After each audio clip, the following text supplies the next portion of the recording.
Alien King gave his useless daughter to a human. She returned as a warrior he couldn't command, on the red-misted world of Threxen, where the skies pulsed with electric storms and cities floated above molten oceans.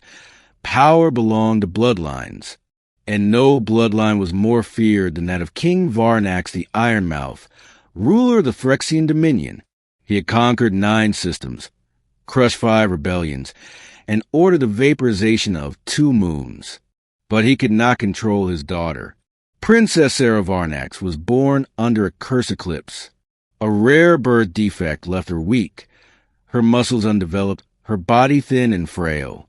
In Phyrexian culture, physical might define worth, and so to her father, Sera was useless.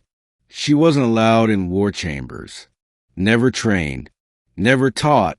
She was kept out of sight, a shame the king pretended did not exist. So when a human diplomat named Commander Elias Ward came seeking a peace trade, King Varnax smirked and offered Sera as a gesture of good faith. "She has no value to me," the king said coldly.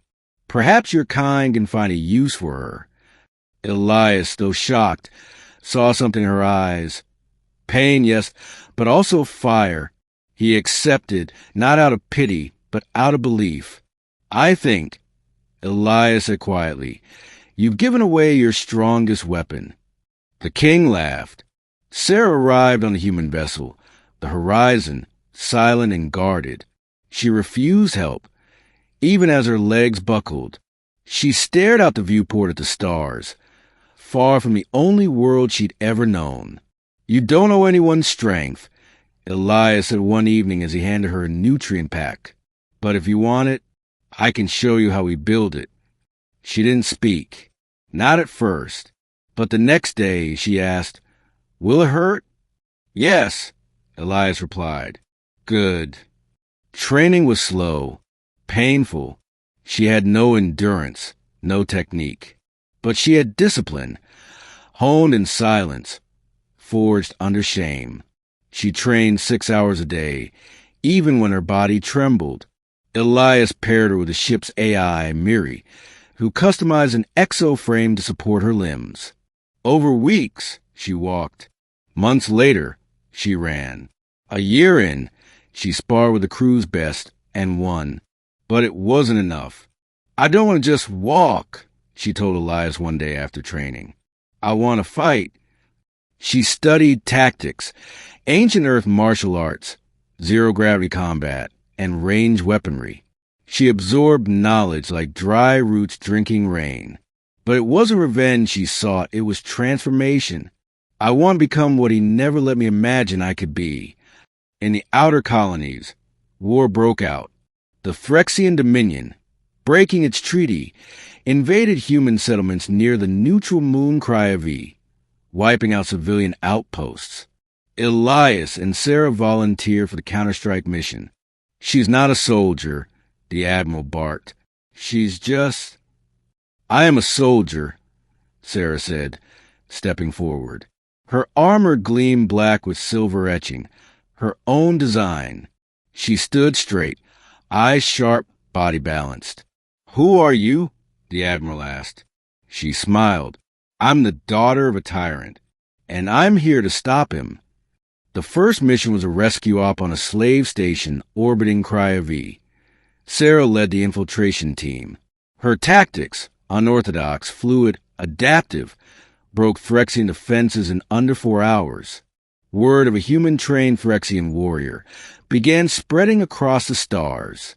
When her father saw the security footage of his useless daughter wielding dual plasma blades and leading a human strike team, he roared so loud his throne hall trembled.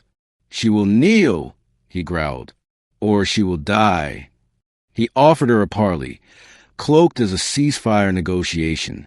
"You'll go," Elias warned, but not alone. She entered the throne hall with 5 elite guards and a camera drone. The galaxy would watch.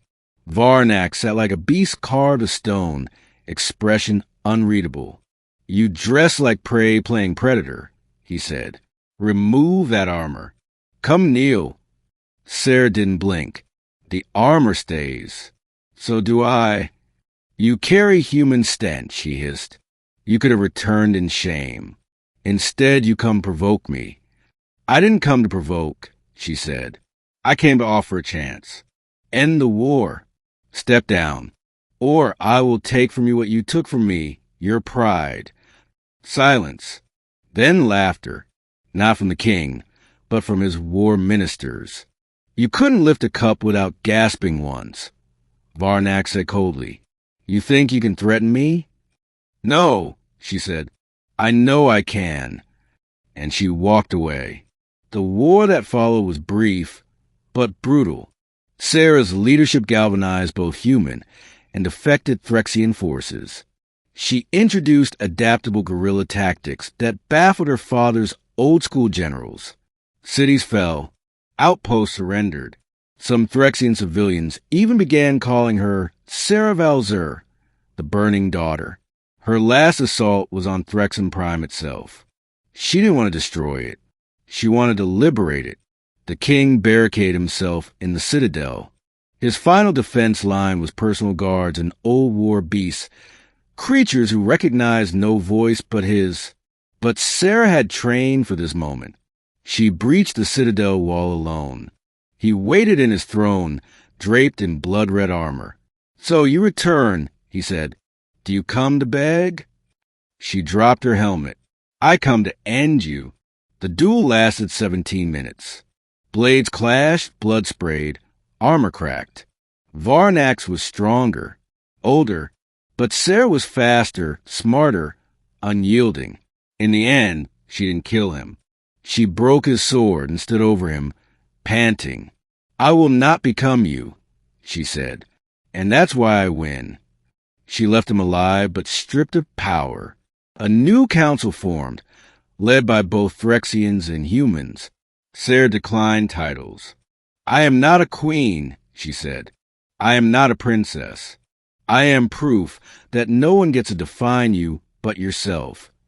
And so the girl once given away like discarded property became a warrior her father could never command, never understand, and never defeat. And across galaxies, her name is whispered not in fear, but in hope. Sera Varnax, the warrior who walked through fire and did not burn.